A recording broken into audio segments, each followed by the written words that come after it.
Oh, Jesus Christ. Tired. It's just like kicking my ass going back to work. Oh, hungover. Hey, I've just been off for a week and I'm like, I just want a day or 2 days of nothing. No recording, no...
Last week on the Poisonrana Patreon, we talked all about NXT from February 19th, 2014 in a brand new episode of wasNXT.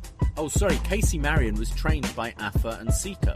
Wow. So maybe we'll see him come back in the bloodline. I wouldn't hold your breath. You don't think? No. Big reveal at... Yeah, the Celtic sinner, Big Casey reveal Marion. At, Royal Rumble is Casey Marion comes to help Roman beat Randy. The Celtic sinner. Think of the pop. His finishing move is the Celtic Crunch. Yeah. The Irish Lionheart. Nice. Celtic Crunch, that sounds like an Irish cereal brand. Yeah, with Guinness in it. Get this show plus NXT retro reviews, wrestling reviews, movie reviews, and so much more over at patreon.com/poisonrana, and it's only $5, so what are you waiting for? What are you waiting for, huh?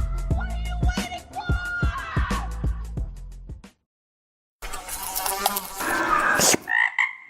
Poisonrana. Hello. Hello. Braden Herrington here with Davie Portman for Poisonrana. You found us on whatever podcast app you are using, and we are Live on youtube.com/@PoisonRanaPod. Hello, little tadpoles. Hello, tadpoles. Hello, poison pals. Hello, wrestling friends. We are here today to talk about some pro wrestling. It's a Sunday afternoon, 2 p.m. Eastern time. Yeah. We're on the YouTubes. It's grey. It's miserable out there. We're how many days? We're like 8 days away to Christmas. 8 days away. You got the tree up? Got the tree up. This time next week will be Christmas Eve. Wow. So we're not doing a show next Prepping the turkey. No, too busy food prepping. We're not like Ebenezer. You're working Christmas Eve. Exactly. No. There's nothing even going to be going on really next week. Christmas Eve? Like for wrestling wise. So we've got what? Taped Raw and SmackDown next week, I think. Yeah. Taped NXT next week. Yeah, there's probably going to be a whole lot of stuff going on next week. Yeah, but we ain't talking about it. There is an angle on NXT that unfortunately I don't read ahead, but I did kind of see the internet was posting stuff about certain things. So it's like, okay, so they have taped some stuff. Like the old days of NXT. Yeah, I'm trying to they've taped 2 weeks, right? Wow. Yeah. Okay. So, wow. So we a little housekeeping. We're live here today. We won't be going live next Sunday. Possibly we might try the following for some World's End, but don't hold us to that. But we'll try because I am interested in that pay-per-view. Like it's going to be good. It's just it's a hard time because it's like right before New Year's. I have like family stuff and I don't know. Tony's completely fucked up everyone's like end of year shows and stuff because we got to wait now to January, which makes sense. I know last year we kind of last couple of years we got the short list for match of the year out in December and then some last final week of the year matches come up. So we'll be doing all that kind of show in January. Yeah. Little tip of the hat. We will be doing a best and worst of show. We will be joining some certain people for a best and worst of show. I'm sure you can work that out and we can't wait to do that. But yeah, we're waiting till the end of the year actually ends, which a lot of other shows and people did not do that last year, did not do that the year before. And definitely I don't know. I felt I was listening to certain shows. It's a difficult one because I know I'm listening to some shows like end of January that are doing their match of the year shows and you go, we've moved on now. Like fair enough. You have Wrestle Kingdom right at the beginning of the year. So the cycle moves on, but also you do it too early and you miss out on like World's End could have a match of the year candidate potentially. Possibly. I don't know what, but Edge and Christian and a no DQ. That is true. Yeah. So yes, we won't be doing Poison Rana next Sunday, but we are going to be doing a pretty fun live stream this Wednesday. I mean, we got a lot of streams coming up this Wednesday. Tuesday night, we will be going live with a new Up Next on the Post Wrestling feed on YouTube right after NXT. But we won't be going. We're going to be skipping the week after that, which is Christmas and Boxing Day here in Canada. So we will be going live this week. That's Tuesday night on the Post feed. Wednesday, around 4 p.m. Eastern time, if you got nothing to do or you're still at work or whatever, tune in live on this very YouTube channel. Hit that subscribe, hit that like, and we will be going live for many hours before Dynamite. So if you weren't invited to your holiday work Christmas party, you're invited to ours. Exactly. Yeah. We're going to be starting at 4 p.m. Eastern time. So should be I think that's a good time wherever you are in the world, I believe. Yeah. So come hang out and we're treating it like a Christmas party. You might be having to go to your aunt's house later or the in-laws or whatever. But if you have 10 minutes to spare and you want to just drop in, say hello, bring some Christmas cheer with you, feel free. We're going to invite all patrons to kind of pop in if they like, but we'll be doing the stream for free on YouTube as well. So even if you aren't subscribed to our Patreon, you can come hang out and we're going to have a whole lot of guests popping into our Christmas party. Absolutely. Yeah, we're going to have a lot of fun. So bring your Baileys, bring your water, bring whatever you choose to drink, your Prime, your coffee, whatever it is, your party favors, bring them on Wednesday. We're going to hang out pre-Dynamite, kind of leading into it. So anyone got nothing to do on Wednesday, come hang out with us. We're going to be playing some party games. Yeah. We're going to be chatting with some fun guests, all different hosts from all the different shows that we have here on this network as well. So it's going to be a fun time. And then to cap off, Thursday, Martin Bushby hosting the Wrestling Big Fat Quiz of the Year live on this feed as well. And there's different teams. I know you're teaming up with Brandon. I'm teaming up with Brandon. We'll be going live at 8 p.m. on our YouTube channel. It's going to be Benno and Matty teaming up. Benno is undefeated in the Big Fat Quiz of the Year. And I don't know if you remember from our London show in Matty, but Matty always wants to play the trivia games Right, and right. get involved. We had to be like, no, let's that's right. let our guests play. And he's like, ooh. I mean, just saying. No, all these events are non-title, but the promoters will be watching in the wings for WrestleMania season. Just saying. So if a Matty B shows up in some wrestling trivia, I might be getting out my notebook and writing some things down. I'm still undecided. I might make Frank defend it on Wednesday. No, you can't just. It's Christmas. Imagine you just went, Roman, title's on the line, and you're dropping it at a house show. Well, it's more like the Mandy Rose thing, isn't it? Like, Yeah. You're out. You're out. Yeah. And I think Kate from Montreal and Bruce will be teaming up. So some good teams. They're going to have the advantage on the ROH front, I think. I think we'll definitely have the advantage. Is it because they're the only ones who watch? Yeah, exactly. So no, Benno used to. Yeah, I think it's going to be close. I hope Brandon's been training hard. Like, me too, man. Yeah, like what a year though. I looked through like a little like calendar. Like someone put up a thread of just the things that happened in WWE alone this year. Crazy year and stuff. You're like, wow, that was this year as well. So it's going to be fun. I'm sure we'll be doing a bit of reminiscing on our Wednesday stream as well. But yeah, it's the holiday season. Yeah. And we're ready to have some fun. Yeah, games. lots of shows. So definitely if you're listening to the podcast version, find us on YouTube, join us live. Obviously the replays will be available. I think I might take the shows and put them as audio down the line in the next week or so. So audio fans, don't worry, but joining in live as an audience member, you can help. We want you to ask questions and poke the bear and hang out as much as possible. It's going to be a fun time. So definitely looking forward to the week. So make sure you follow our socials and stuff to get the updates of everything. And also get thinking, because in between Christmas and New Year, we will be doing Best Match Ever CM Punk, his first WWE run. Obviously, we're going to be talking about certain couple of John Cena matches. I'd imagine maybe the Undertaker match, the Brock match. But if there's maybe some matches that go under the radar that we haven't kind of thought of, let us know. CM Punk, Shannon Moore. Oh, yeah? No. There's something. Did he fight was there a zombie in ECW or something? Did he fight him? Yeah. So that's show we got coming up. So we always value your suggestions. So let us know. Yeah. Again, follow the socials at Poisonrana Pod, and then the Facebook group. Join that because we share all sorts of fun feedback threads and going back and forth, and links to the Facebook Poisonrana chat group as well, which gets pretty fun when there's wrestling on and people like to go back and forth and stuff. So love the community that we have here of our young tadpoles. And if you like us even more, we do have a Patreon, Davie and I, patreon.com/Poisonrana, $5 to join up. You want to give us a Christmas gift? Well, get yourself the gift that keeps on giving and subscribe to become a friend over at our Patreon. And you get access to all the shows that we have coming out, but access to everything in that back catalog, all the movie reviews that we've done, all the wrestling, everything is up there. And we just did Return of the King, which was, I think, maybe one of our longest podcasts ever, which is up there, yeah, still half the length of the movie. Yeah. The extended version. Yeah, great chat with Geekcentric Kev.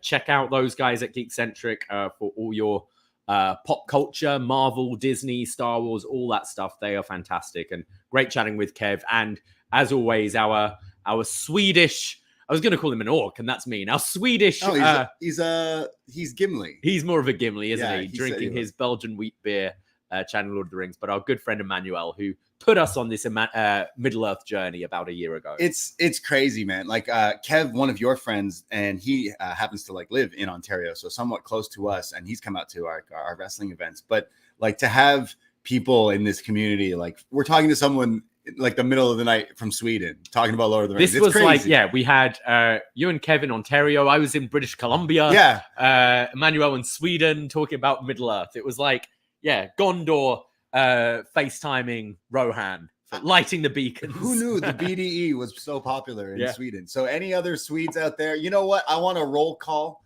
I want you to let me know where you are listening from this very moment, wherever you are, because that's just so crazy. We get people and patrons and listeners from all over the world. Now we literally have done shows all over the world, and it's like we're global. It's really amazing. So yeah, that was a fun podcast, nerding out over over Samwise Gamgee and why I think he's the MVP of the whole damn franchise. Craig Robertson in the YouTube chat just said joined. So thank you very much, Craig. And if you are in the YouTube room or if you are watching the YouTube after the fact, remember to hit that subscribe and like button. It helps us a lot and it's free to do so. Absolutely. Yeah. We're going to chat about all the different stuff going on. We happened to go to a wrestling show this week. How bummed were you of the decision that we had to make this past week that John Away, meaning Way, was like, hey, we can slide just some access to go see a movie this week if you're really so inclined. And we went, holy shit, yes, the Iron Claw.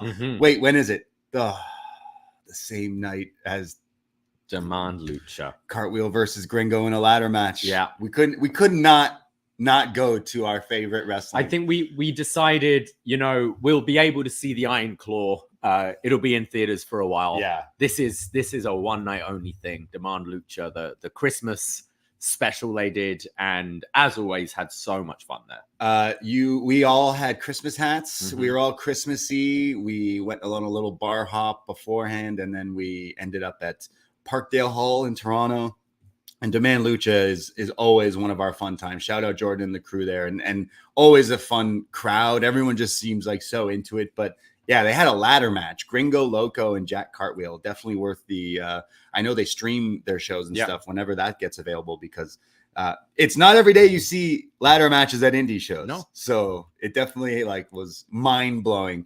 But I gotta shout out these two guys that we weren't even familiar with. Yeah. And isn't that the best? Like, I know we're NXT guys, so we like finding the before they make yeah. Because Demand Lucha, look at the people we've seen there who are now on TV every week. But Davino and Ultimo Maldito was not familiar with these two guys, but after watching these two live at Demand Lucha in Toronto, I will say they're on the to watch list. They stole this show, and I had the kind of feeling a lot of the crowd didn't know who these guys were, and then you just heard this change in the crowd where it was just like, holy shit, what are we watching? Please come back chants at the end and everything. But yeah they really stole that show. It's like when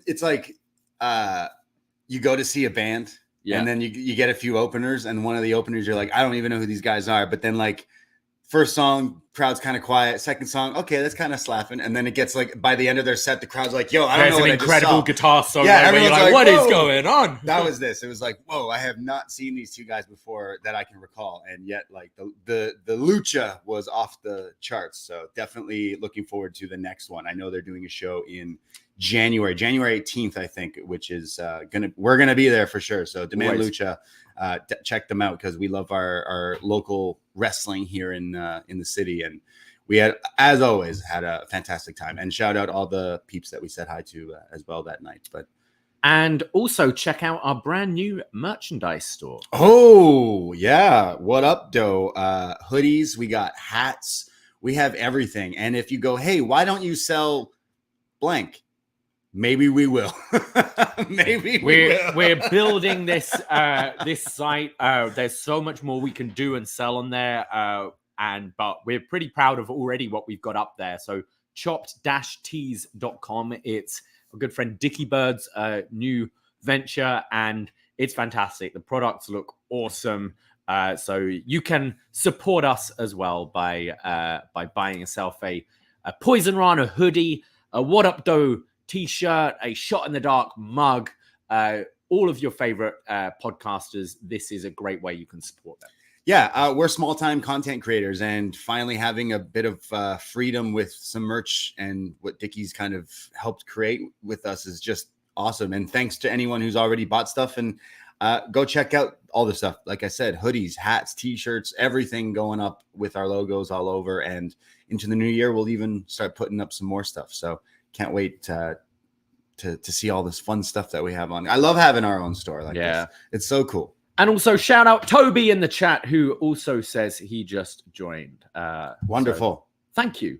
Excellent. But I think we should get into some of the stuff that's been happening this week in the world of wrestling. I mean, yeah. So I keep seeing everyone saying, I got to see the Iron Claw. And I'm like, well, I got to see some great wrestling, but Iron Claw is going to have to wait till this week or whenever it actually We are comes out. planning on doing a best match ever Von Erichs in the new year. So we can definitely kind of give our thoughts on both. I wouldn't mind rewatching the Dark Side of the Ring. I think I'm going to rewatch it. My girlfriend's really interested in seeing this movie. So I think I need to show her that episode of Dark Side to then take her to the movie. So maybe we can do like a sort of joint show, like talk a bit about Dark Side, a bit about the movie, and then the best matches of the Von Erichs. I'm at a bar last night with like a bunch of people and some friends, and someone's like, "Oh, you like wrestling? Oh, I'm so excited about this. I don't know much about wrestling, but this new movie with Zac Efron, it looks so good. I can't wait to see it. It looks so great."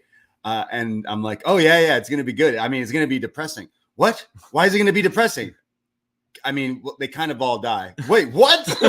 Why would you tell me that?" I'm like, I'm so sorry. I'm sorry. I didn't say that. I'm sorry. What? Spoilers. Yeah, I was like, oh shit. I'm sorry. I mean, one of them's still kicking. He was just on Dynamite. Kerry? Was it? Oh man, don't put me on. Kevin. Yeah, I think. Yeah. Which one's Zac Efron? Which one's the bear? Yeah. No, it's like I used to work in a movie theater in London, and when Black Swan came out, I'd have all these old people come into the matinee and we're like, "Oh, they're like, what Black Swan? What's that about?" And you hear the friend, "Oh, it's a film all about ballet." And you're like, "I mean, it is, but I don't know if you're gonna like this one." And yeah, I think people unfamiliar with the Von Erich story may be going like, "Cool, yeah, wrestling," and obviously it's a lot deeper than that. But yeah, which makes for good Hollywood story. It's Kevin Von Erich who was on Dynamite and Rampage. Kevin. The spot with the glasses with Orange Cassidy was being shared online all week, which I thought was pretty funny. But yeah, I am excited to see the movie, but I haven't seen it yet, so we will be talking about it in a few weeks or so. But also, any recommendations for the Von Erichs and maybe things we should check out before we do that show in a couple weeks, because I'd love to soak in all the knowledge and wisdom I can. Well, I think this week I feel that WWE was maybe a bit more newsworthy, so we'll start there. I think best place to start, as always, it seems to be this year, CM Punk. We had the CM Punk making the decision to join Monday Night Raw. You know, that the package that Adam Pearce had put together was just too attractive. Yeah, number one, ice cream bars. Yeah. So CM Punk joined Raw, but then out came Seth Rollins in a pretty great segment, I thought, between the two. Yeah, I had Dickie Bird on Tuesday on Up Next. Shout out D-Bird. And I was singing the praises of this promo. Like, I'm super negative on WWE main roster, but that had to be one of my favorite segments in such a long time. And I'll say that I'm not one of Seth's biggest fans, but I thought, like, whatever it was that lit that fire under him, like, he outshined CM Punk, I thought, in all the things he was saying. It's interesting because obviously someone's already put the videos together. There's a lot of similarities to the Hangman promo, but I'm sure Seth probably did that on purpose. And man, what a match that would be as well, Hangman Seth. But like one day, it's crazy because I thought Seth came across like such a hot program right away. Like, you can just hear when someone is like believes what they're saying. There's no character. There was no any of that. Like, I think there's a lot of truth in his words. I think also he realizes how big this match is. Like, it's both of their opportunity to headline WrestleMania. Obviously, there's two opportunities a year now with the two nights. But I thought Seth sounded great. I think as whenever you can tap into something, and you see it with, actors playing a part where they really kind of believe the role they're playing. And I think that clearly came out with Seth here. I think Punk's been interesting on his return because we've all been waiting for that kind of pipe bomb, but he's been playing a very WWE CM Punk. PG Punk. Yeah, but I also don't hate it as well. Like, I'm sure we're going to have like he's going to sprinkle the odd lines here and there, like the line about punching people backstage, things like that. You're going to get sprinklings of CM Punk, but he's still within that WWE system right now and playing ball. How funny was it when he said that line and no one reacted because it's all the soldiers? It was the troops. Yeah. It's like, we don't know. They just went, Punk. Yeah, great. It's so funny. But also, I think people like blew it out of proportion. It's like, it's an Easter egg, you know? You can watch a Marvel film, and if you've seen all of the Disney Plus TV series, there's stuff that you'll like appreciate and get. If you haven't, you'll still understand the movie. Yeah. And I kind of felt that was what a lot of these comments often are, these like quote unquote shoot comments. If you know, you know. Yeah.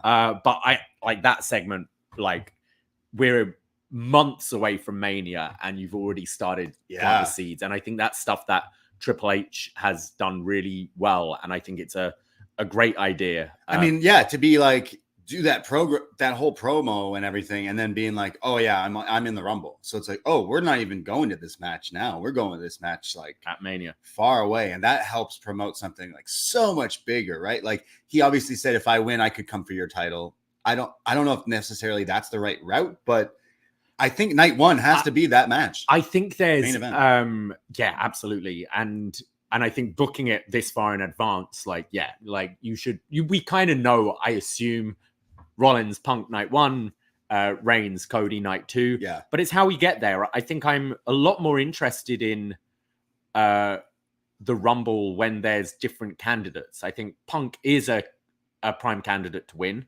Obviously, Cody is as well. But you can also go, does Punk Seth need the title?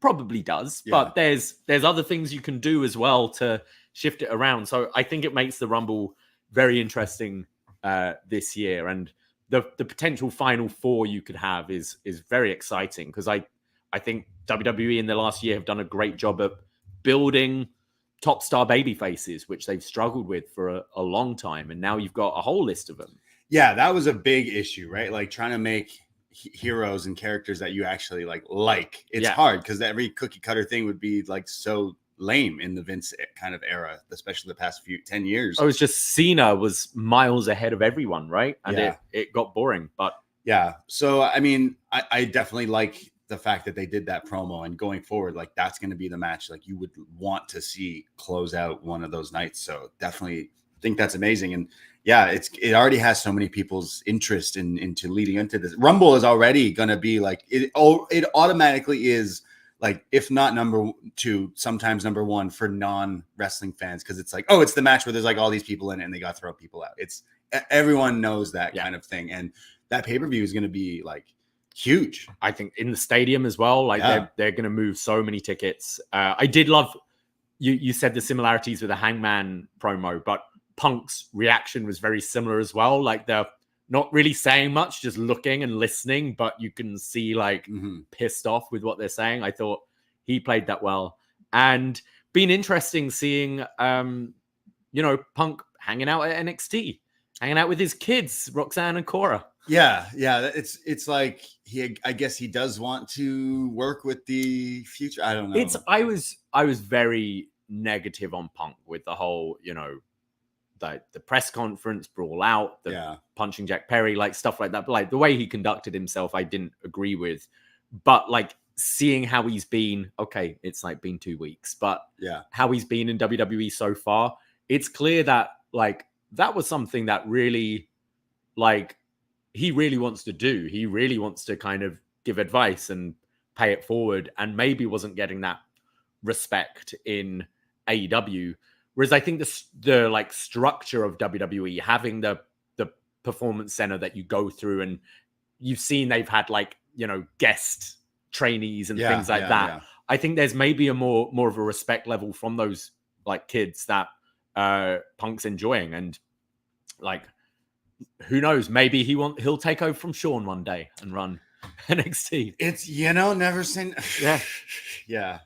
That's pretty crazy. But we'll see. I want it to work out. Me too. Because I love wrestling. Yeah. And it's best for business. But like, will the inevitable something happen where you go, oh, fool me once, shame on me?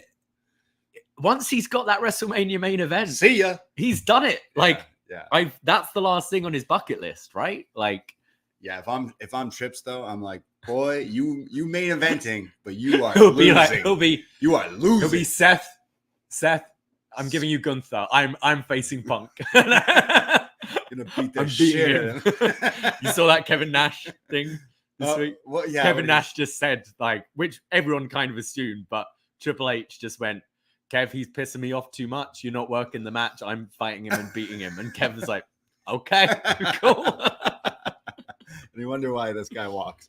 Yeah. But apparently it was like, it was Sean back in the day that was like, why are you trying to kill this guy? Like, let's help him. Like, don't shit on him. So yeah, I could see like a Punk and Sean running NXT. What a crazy world we live in. DX is running WWE right now. It's crazy. So but some other kind of Punk news, the rumor mill, if your eyes have been on the X, is that what we're calling it? Twitter this week, the rumor mill going around of WWE having talks with Warner Brothers Discovery for the Raw negotiations. Warner Brothers Discovery obviously being the home of AEW, and their television rights are coming up as well. But it looks like maybe a certain Phil Brooks is helping conversations with Warner Brothers Discovery and WWE. The name said Warner Brothers and it said CM Punk, but it didn't say what wrestling company it would be.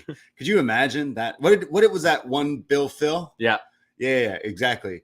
Yeah, who's that guy that he mentioned in that promo? I'm blanking on his name. Zasloff? Yeah. He calls me one Bill Phil. Yeah, he meant in a year or two when the deal comes through, when they get the $1 billion deal. Yeah. So that could be the real like salt in the fucking wound of TK and AEW. Obviously, it's not going to kill them if they lose this channel. They'll easily find another home. Other and they like the Khans have a lot of money, but it could do a couple of things. Like obviously, one thing is WWE could move to that network and thus kind of bumping off AEW. You'd assume, but also it drives AEW's price down.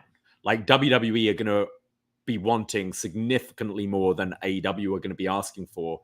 And AEW might take that cut, like they have had a good relationship with Turner for these like 4+ years. And it might be something that Warner Brothers are just doing to be like, hey, we could keep the company we've already got with not really increasing the TV rights much and then we still got our wrestling product and aren't paying the $1 billion or whatever it is that WWE will be wanting. So like, or things stay and AEW get a great deal. Like that's the other option, but it does look bad for AEW from a business point of view when really this negotiation right now is what's going to help their business keep on growing and building and stuff. But it's crazy. Very interesting. It's just, this is more the interesting, like WWE alliance story. Like think back in 2001 and you had like, is Kurt Angle working with the alliance? Is he trying to take them down from within? And Punk is just like jumps from AEW, takes all their, contacts. Oh yeah, he's like Trump in the White House, taking all the documents before he leaves, and just being like, here's Zasloff's personal cell phone he number. keeps all the files in the fridge next to his replica WWE championship. It's a crazy world we live in. But if that's actually like merit to it, obviously time will like tell in the near future, in months to come. Like if something does actually, if there's smoke and fire and all this shit, like that is legit crazy because that guy walked in and walked out like setting the place ablaze, literally in more ways than one. Maybe not literally setting it on fire, but like burning it down with. But it's like just crazy when I'd love like, and I'm sure people are working on it, but just all the 10 years of CM Punk, the interviews being like, I'll never go back. I'm never wrestling again, ever. Yeah. I remember him saying like on a red carpet somewhere or whatever. And then to being like, not only has he come in, that segment with Seth was monster ratings. Like you see the spike in that quarter compared to everything else. Yeah. And then getting WWE a bigger deal as well. Like Crazy. Triple H is like, yeah, paid off. You're forgiven, Phil. Yeah, exactly. We're good. Yeah. That's probably what it was. Hey, Paul, look, remember when he went to visit, right? Yeah. Paul, look, this is my plan. I got his number. I got these guys' numbers. I'll give you their numbers. I just got to get fired somehow. Triple H is like, punch someone. Punch someone in the face. Okay. And it'll be like, and I'll pretend I'm just, still with AEW. Just get Vince to tell me to leave right now. So Vince is going to be gone in a month or so. Yeah. Then Triple H is like, well, actually, Vince is, let me tell you. Vince has this crazy mustache now. Ari Emanuel's not particularly keen on him. Like, man, this is like, it could potentially be one of the craziest power moves, but again, time will tell if that happens. You would feel for where the hell AEW would go. And like, as we've mentioned before, like the days of the week could all flip around as well. Like, obviously Monday Night Raw, it's such a staple, but it's been a staple on USA on Monday nights for 20 years or whatever. You could see Monday night SmackDown, Wednesday night Raw. I hope not. I hope it stays like Monday Night Raw should never change, right? Like that's just. But it's what's best for business. Like I think now the way like Nick Khan is like doesn't really care about tradition. What's best money wise? Like Sunday pay-per-views were a thing forever, and then he's like, why don't we just do Saturdays? Saturdays are a better night. Yeah. And oh yeah, that's good. So it's really what these networks want, what other sports they want to be competing with, and all that. We selfishly both want NXT to stay on a Tuesday. Just for our work. I always liked Raw. So if you had pay-per-view Sundays, you'd be like, holy shit, Raw tonight's going to be crazy. It's like the next day, right? So that Sunday Night Raw, Saturday pay-per-view, Sunday Night Raw. Oh man. But I could totally see the way WWE have been. I could totally see one of the like Raw or SmackDown being on a Wednesday. Wow. To face off with Dynamite. Oh, and really just put the nail in the coffin.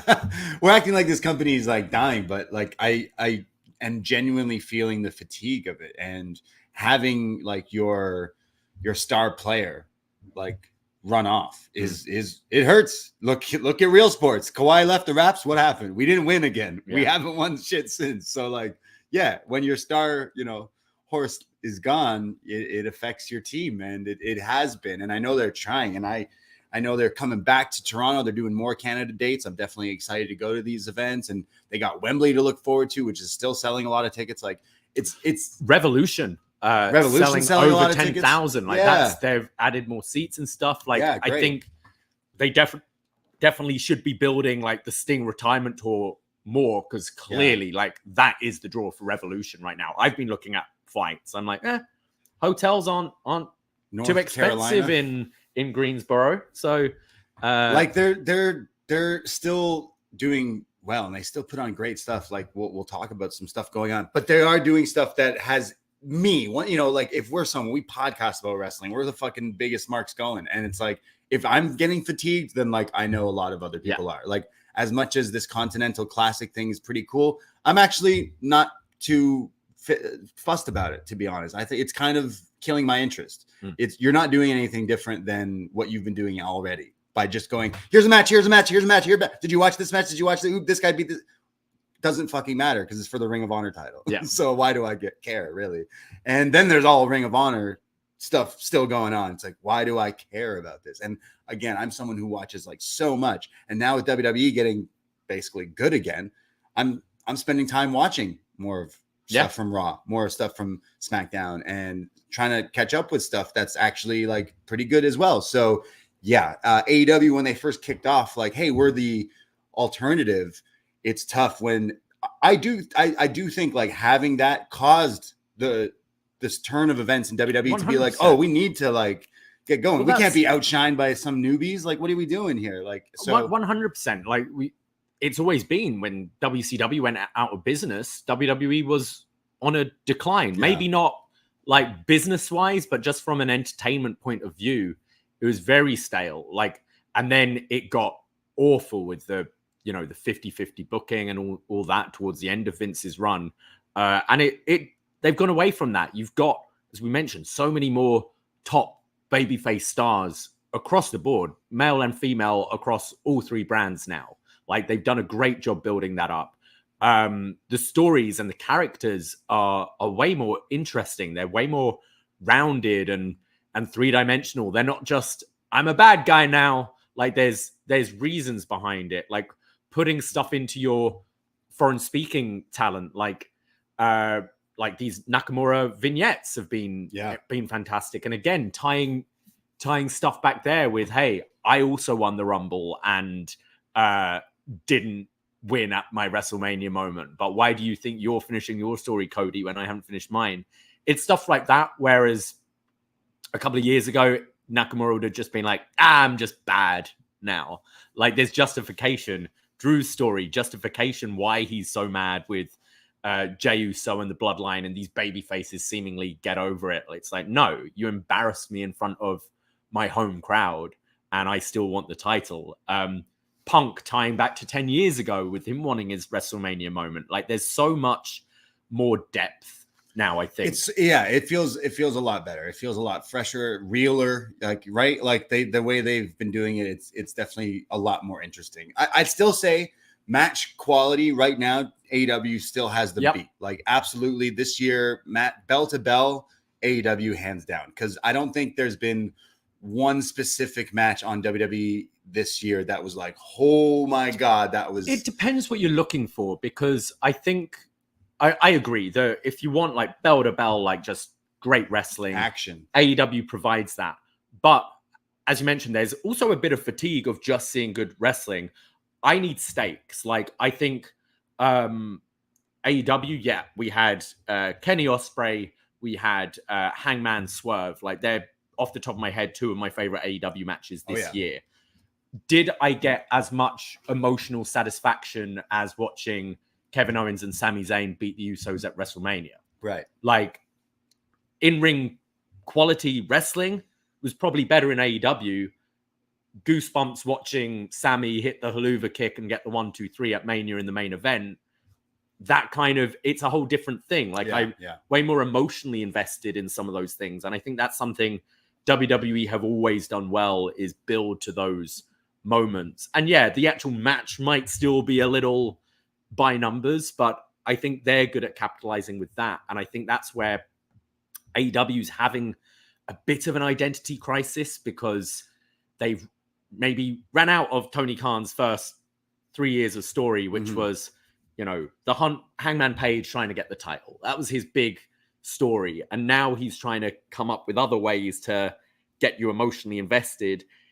And they haven't quite worked, I don't think. The whole MJF friends thing. Adam Cole's injury definitely sucks, right? So they had to go sideways and go think of other things. And honestly, I bet you they're doing the same thing with the way they've been promoting the Devil story. Makes me think they've also tried to change gears on what actually is happening, because it's fucking Wardlow and Matt Taven and those guys. Like, it's those guys. Like, you can see them in the masks and stuff. Whether it's to be revealed it's a bunch of people doing this against Max or not, it's like, I know what these people look like. I watch them on TV. That's those people. So they clearly had to go some direction, and people are thinking, oh, it's Jungle Boy for this big swerve. It's like, at this point, it does not matter who it is, because it's not CM Punk. People are going to be disappointed, whoever it is. I kind of think Jack Perry really makes the most sense. It's going to be a whole bunch of different people as a unit fucking with him. It's Scream, right? Like, right? It's multiple people doing it. But I think the Adam Cole injury definitely threw a monkey wrench into some of the plans that they had, because that was a story that was working. And look, as soon as that injury happened, right after All In, it's like... But a lot of people didn't like it as well. Like, it was a little too, like, fishing Big Show out of the sea in a boat and stuff like that. Like, there was a lot of goofy stuff as well. And you're right. The emotional, like, element's going to happen when Cole turns on MJF and completely breaks his trust. And then you're emotionally invested in it for sure. But I do think that's where the two are like, where WWE is doing better right now, is like, you hear the reactions to some of these people now when they come out. It's huge. And you see the ticket sales in WWE. There's clearly just something And it's not just CM Punk that's connecting with audiences. Yeah. I mean, the same with like ticket sales is crazy. Talking to our friend Sam, who loves UFC, like UFC's coming to Toronto. And I know so many people who were trying to get tickets, and the ticket sales were like insane. And AEW's price compared to like last year, 2 years ago, is significantly higher. So the question of, hey, why are not as many people going to these AEW shows? I don't know, because the product is worse and the tickets are more expensive. Why would I care? And also people know, like, the tickets went on sale for Toronto and Hamilton and all the other places where we're at London. And people, are you buying tickets? No, wait till the day of. Yeah, why would I spend for Rampage? Seen they haven't filled a venue for months and months. Lower the prices, because like, wow. Why would I buy full price now where I might get a $6 floor seat day of? And I think unless like we often buy tickets day of, but then there's times like SummerSlam tickets went on sale. Yeah. And I have a look and I see good seats for a good price. I'm like, oh, actually that's really good. I'm going to hop on that now. And then when I'm looking at AEW, and then I'm like, I'm not paying $150. Like I ain't paying that right now. Rampage. Yeah, I'll see what it is on the day. Yeah, pretty ridiculous. And again, this is like honest criticism of something that I want to see succeed. But like, how can you do that? And you know what? Another big thing is the Punk thing. When you promoted him for a whole tour and people bought tickets for Punk, Elite, all these people, and half of them weren't on all these shows.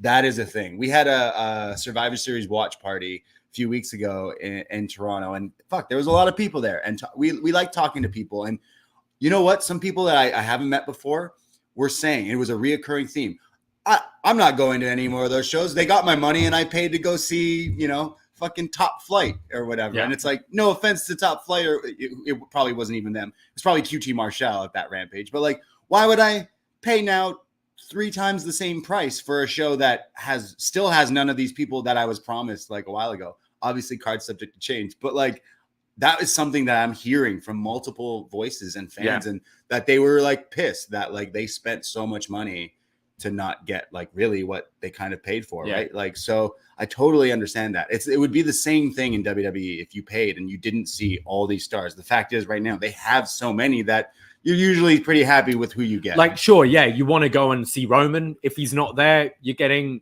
Randy, you're getting LA Knight, you're getting there's so much depth now at the top, which makes things like the Rumble exciting, because you go like, there's so many options you can go with. And so like, I obviously want this like wrestling to just keep getting better and better. But I do see like slip ups where I'm like, sorry, how can you charge people more now? I know the world is like crazy and groceries and this and that, but like, come on, man. You're wondering, head scratching. No one's coming to our shows anymore. Why? That's why. Like, why? Look at the all-in tickets. How much more money are they for the same fucking tickets? And Sting ain't gonna be on it. Punk ain't gonna be on it. Fucking Kenny Danielson. All these people won't be on it. Yeah. So like, what the fuck? Like, why would you want to pay more? I mean, see that? Grand Slam was the big one, right? Where you just saw the drop off. Like, I flew 2 years in a row to go to that show and didn't even consider it. And I love any excuse to go to New York. But our own New York friends didn't go, and because prices were crazy. And then day of, they're doing 4 for 1 and stuff like that. Like it's too late. Once you do that, like the cat's out the bag. People are gonna be even more pissed. Sorry, I spent fucking $200-$400 for a few tickets, and now you're giving them away for free. Fuck you. That's what people are saying, and not it's fair, honest criticism. But like, you're wondering why people aren't going to your shows. That's fucking why. So like. Yeah, WWE, WCW, they used to give tickets away for free, but they didn't charge what they are charging now at first. And that was something when AEW started, was a big selling point. Is like, we want it to be affordable pricing. And sure, like if you're going to sit front row opposite the camera, you pay the money for that. Yeah. But like just general 100 section seats, like have it affordable. Fill these places. Yeah. You could fill them so much. You can convince friends who don't watch wrestling, do you want to come for a night out? It's $25. And they're like, all right, hey, do you want to come for a night out? It's $130. Well, I don't like wrestling. No. Yeah. Whereas you can convince it. It's $25. We'll have some beers. We yell at some people. It's fun. And exactly. And yeah, sure. I'm down for that. Absolutely. That's actually it. Like how many people want to take their friends who might not like wrestling, or they're like, just come for the thing, or, you know, girlfriends, boyfriends, partners.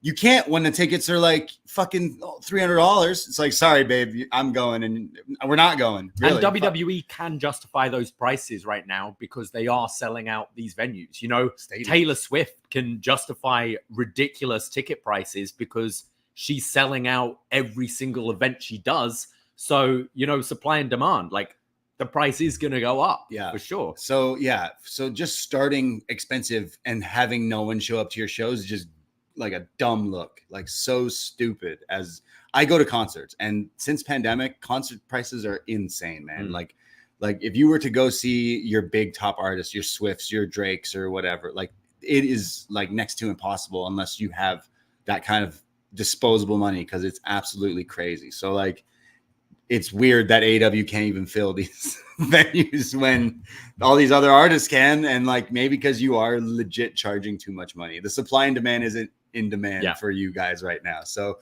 drop that price down and watch people show up. If it was like way cheaper, I'd buy 10 tickets and take people and be like, look, let's go. We're having a night out. Yeah, it's like so crazy that like they can't figure especially it where out. we live, where we can walk to these venues So- and just be like, you're free Wednesday, come with me. We're going to Rico. Yeah. Like, So they did Montreal a little while ago. They've now, tickets are on sale. They're doing a show in Toronto. They're doing a show in London, Ontario, the real London, which like, okay, it's a collision. Do we make a drive for that? It's like, I'd be down. like- I would be down for doing like what's the other one they're doing? they're doing Ottawa, I Ottawa. think. Yeah, and then going like I think they're doing Vancouver or something like that. I Going think they're doing west their as first well, show aren't in they? Vancouver, right? Yeah, which that's great. There's people over there in Vancouver who've been waiting for shows. So yeah, like that's great. But don't get shocked when half the venues aren't full, because look at those prices. I know it's more expensive to run shows in Canada because our dollar is terrible and all this stuff. In the exchange, you don't really make a lot of money, but like you still want to treat your fans right. Yeah. And fucking sell merch while I'm on a ranting about AEW. Sell merch that is like actual merch. We already have more merch than them. Their merch is so bad. Like, man, we've been to their shows in multiple countries, right? Yeah.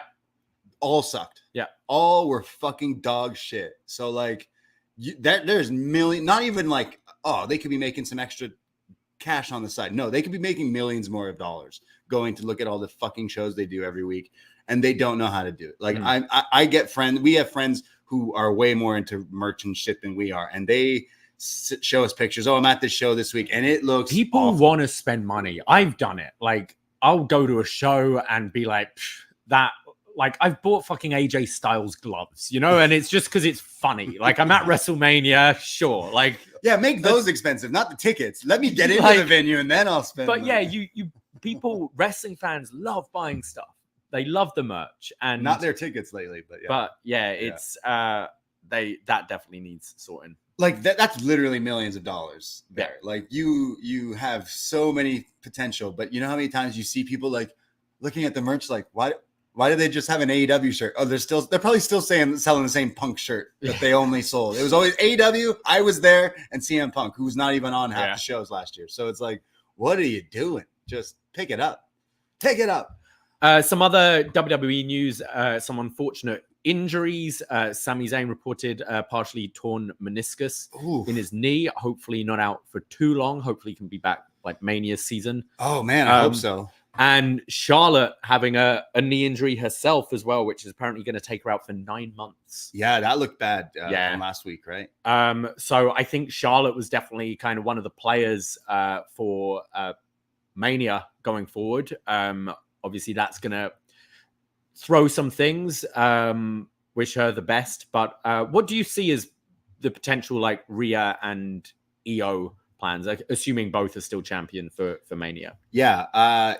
Rhea Becky is the big Mania match for me. That's definitely it. Like we've been somewhat not complaining, but like Rhea's not really, she's one of the biggest stars in WWE right now, especially on the women's side. But her title reign is always like, okay, she's going to face Ivy Nile, who just debuted. She's going to face Zelina Vega. It's like you're not having her bigger stories are just being in Judgment Day Yeah. and being the leader and tension with Priest rather than her title reign. So I wouldn't mind her big Mania match to be with someone big, and Becky is the biggest that comes. I think Becky or Bianca. Like I think I think Becky's probably more likely, but they did do the Raw after Mania last year where Bianca and Rhea like faced off. Yeah, so that is true. That's a big match they haven't gone to either. Yeah, I could see either of those options. Io Bailey, I guess, is the route. I think Bailey to win the Rumble. I think that would be good, and you can have Bailey the whole time teasing she's going to face Rhea, and she's actually going to face face Io. Got you. Okay. I think that would be good, and you turn Bailey more babyface, and she can be a hugger again. She'll be a hugger. Yeah. Wow. Get your Kabuki Kai Pirate Huggers shirts while still available. Wow. Before we get with a CD. So yeah, I get it. Let's get down on a shirt. Hit me with a CD. You know. Yeah, Kabuki Kai Pirates. What is it? Kabuki Kai Pirate Huggers. Yeah, that's the one. Yeah. Yeah, I see that for Mania. Hey, while on the subject, Gunther Brock. Oh, is that being rumored? I don't know. Fuck it. Let's go. Brock's never held the IC title, has he? Exactly. Yeah. So that'd be pretty sick. That was kind of rumored last year, wasn't it? And we had Brock Moss. We're getting Uso v Uso. I would assume so. Right? Yeah. Assume Uso. What else for Mania rumored right now? I think maybe Owens, Logan Paul, but that could be Rumble, I think, because they're doing this tournament right now, aren't they? Oh, right. Okay. Yeah, sure. Yeah. LA Knight, Logan Paul at Mania, maybe. Oh, that makes sense. Yeah. Yeah. LA Knight, Logan Paul. Where's Kev? Oh, LA Knight versus Jesus? Oh, sorry. AJ Styles? What, like, it's him and Randy have been on the same diet, haven't they? Yeah, diet. Yeah. Holy water. Yeah. AJ Styles looking yoked, man. I loved it. I was like, man, where's AJ Styles been at? Like, I know he's been injured, all that, but like, is he done? Is he kind of like, is he like surfing, instead of surfing like Nakamura, he's just happy playing his games. He doesn't really care. And then he shows up looking like that. I'm like, oh man, okay. I take back everything I was thinking about it. He looks incredible. Yeah. So instantly like, okay, you look ready. What's your like big program? Because let's go. Like AJ Roman for a big.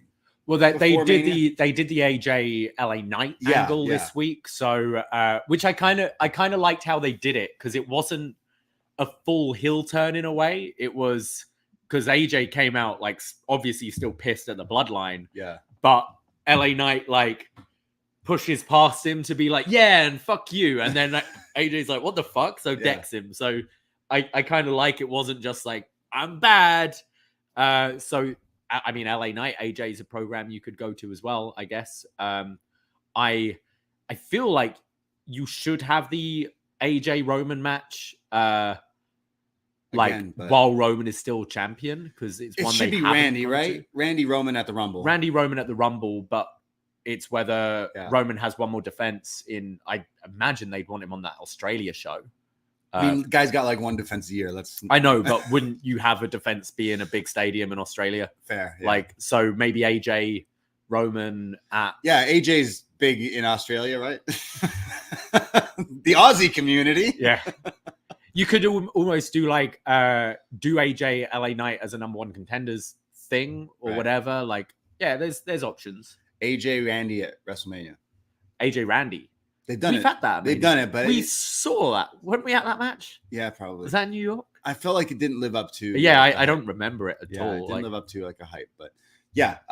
Again, there's some big stars that are just really like they're treating proper and cooking, and everything's not so black and white anymore. Like AJ comes back and is kind of pissing off LA Knight, so it's like it's interesting for sure. So I just thought he looked huge.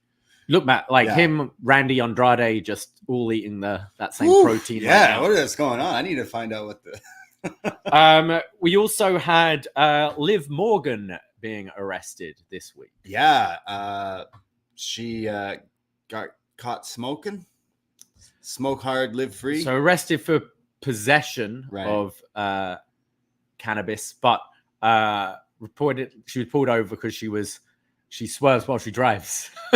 Right. Free Liv. live free. I see this as two ways. Obviously, I'm someone who definitely loves cannabis and definitely think it's probably saved a lot of wrestlers' lives than we think, because you look back in history books of wrestlers and pain medications and pills and drugs and stuff. Whereas today, like, sorry to burst anyone's bubble who is anti-smoking, but like a lot of your favorite wrestlers probably smoke weed, and it probably helps them a lot more than if they were to just start popping pills like candy. So yeah, JR always says, I'd rather you'd go to your hotel room, smoke a joint, eat a pizza than get in trouble, than do other go things. to strip clubs and get in fights. Yeah, and that exactly. kind of thing, Bret Hart has said it. Lots of wrestlers today do choose this over other things. It's not even just wrestling. It is like everywhere. I know we're in Canada. It is very legal in here. I'll walk into a store and there'll be two old ladies and I'll be like, oh, have you tried smoking this razzle dazzle berry? And they'll be like, oh, it got me so lit. That's Canada. That's how we live. However, in Florida or wherever she was that she got pulled over, it's not that way. So that is still something that's, and also I personally find it ridiculous that you can be arrested for possession of weed, but you can carry an AK-47 with you and it seems to be fine. Ridiculous. That is stupid to me, but if she was driving under the influence, that's where I've got an issue with. Sure. And we've said it before, like, these wrestlers get paid more than you and I do, and we get Ubers when we need to.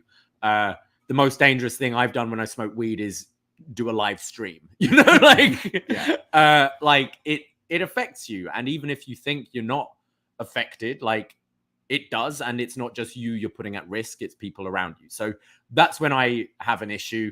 For just possession, like, it doesn't bother me. Like, no. And by all accounts, it seems like WWE, like, there aren't going to be ramifications for her or anything. Look at the NBA right now. They're like going to start letting people smoke and stuff. Yeah. And like, once that happens, like, the whole reason the world is against weed is the fucking war on drugs. All these other countries followed suit. As soon as you got people like the NBA and like big companies okaying this, you're going to see it open the floodgates to even more things. And it's a fucking plant in the ground. But is it against the law there? Yes, it is. So, like, unfortunately, and even if she wasn't under the influence while driving, why are you swerving, Liv? Like, why can't you drive good? Yeah, I mean, who knows? Maybe someone went, oh, who is that in the car? Let's pull them over and see. Because that's the thing, too. Sometimes people recognize people. Like, is you're a celebrity? It doesn't matter. Someone could be like, oh, I saw them swerving. It's like, were they? Who knows? You don't know these things. You hear so many things. But I love my smoke, and I'm like, hey, there's definitely two sides to it. But of course, the internet really fast to jump on it with her mugshot being public. But like, right away, I tagged Mugshotties, which I'm a fan of. They were very quick to upload that one. Yeah, as they were like, is this the best mugshot of like all time? So good for her. What else in WWE? Carmelo Hayes made like a semi debut in the Continental Classic. No, the US title tournament. The US something tournament. Yeah.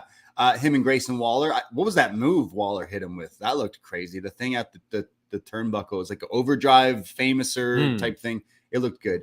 But yeah, we've been saying on Up Next and watching NXT for the past while, like, he's a star waiting in the wings. But him and Trick got a huge program going on in NXT, and it's only time that they take over the main roster, because Carmelo's got the wrestling and the like character down. And as soon as he's given like some bigger opportunities on a main roster, I know he will connect with a lot of fans. So I agree. I'm excited to see him down the line, because if you're not familiar, you will be familiar. Yeah.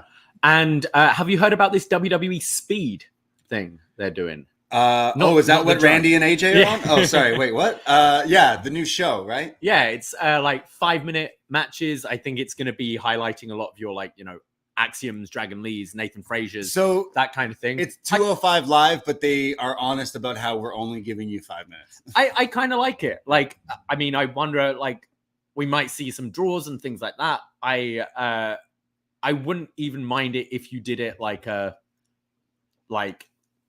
have a sort of rankings thing within that, with the amount of the like speed champion matches you've won. I don't know, like, right, not necessarily a belt, but I kind of like it, just putting something, being honest with the audience. I think when you've got it's something I enjoy in like tournament matches when there is that time limit and you've got that, or we just saw in the Iron Survivor Challenge, you know, how exciting that last 2 minutes of the men's match was because you're seeing that clock ticking down. I think you've got a lot of good people who could fill that role right now in the company. And I think Triple H is going to do a way better job of highlighting your Dragon Lees and Axioms and that than they would have in the previous era. Yeah, it's looking like some of the cruiserweight guys, Cedric Alexander, like some of those people, the fast-paced guys. So yeah, why not? Let's see what that can do. But 5-minute matches, sure. Anything else from WWE this week?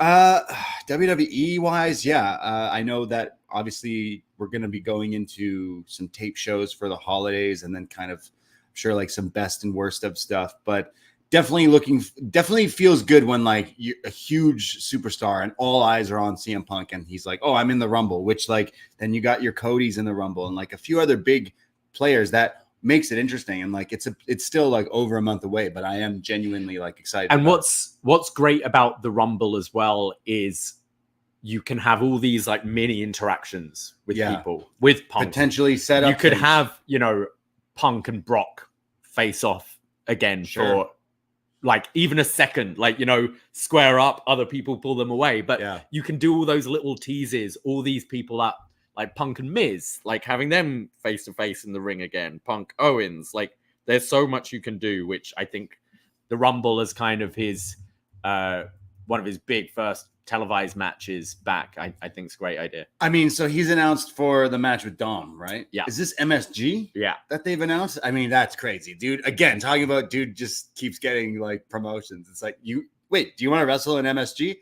Yeah. Do you want to, not only that, do you want to wrestle Dominic Mysterio, the greatest cruiserweight of all time? Yeah. So December 30th, going up against World's End. I don't put it past them streaming this on Peacock.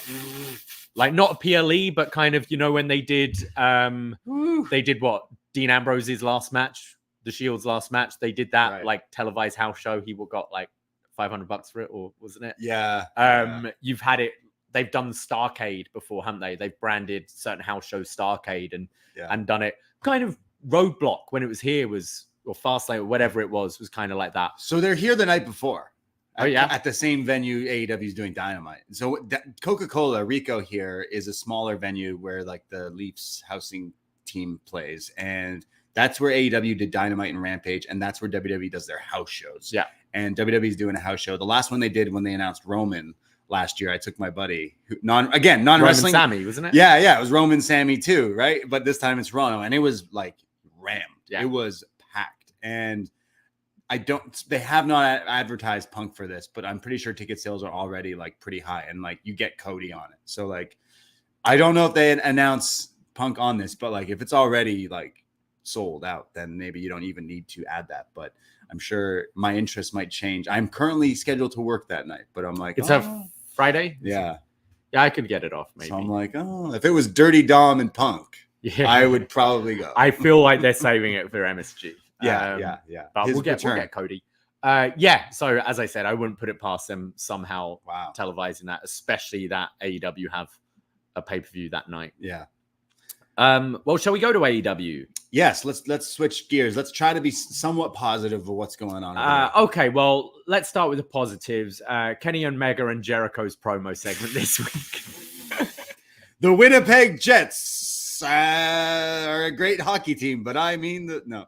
Okay, so was he like high as a fucking kite cutting this promo? Jericho. Because like when the video came out of someone filming Jericho's entrance and Kenny's like, whoa, I'm like, okay, hold on a second. He might be like off his rocker a little bit. He's like, I never knew the lyrics to that song before. I was like, yo, that's your partner. That's fucking funny. A lot to unpack. So Wednesday night, I watched this promo with Kenny Omega and Chris Jericho, who are legit like two of the biggest wrestlers to me, like my all-time favorites. Mm-hmm. And they go on and proceed to cut one of like the worst promos of the year. And then the next day it comes out that like Kenny's like really sick and diverticulitis, probably on a lot of meds and things. And I'm like, okay, but what about Jericho? Really is like, wait. So I don't want to like crap on necessarily the Kenny aspect because like, damn, man. Kenny was like the main issue I had in the segment was Jericho. Kenny was there just like riffing badly, but also like I can't say that Kenny's ever been a top promo. He's not usually the me. best talker. You know, like he's always a little goofy. And I think just him being like goofy off of Jericho, like it was bad. It made it worse. But the fact that it was Jericho, like I'm still trying to understand what the Big Billy Starks joke means.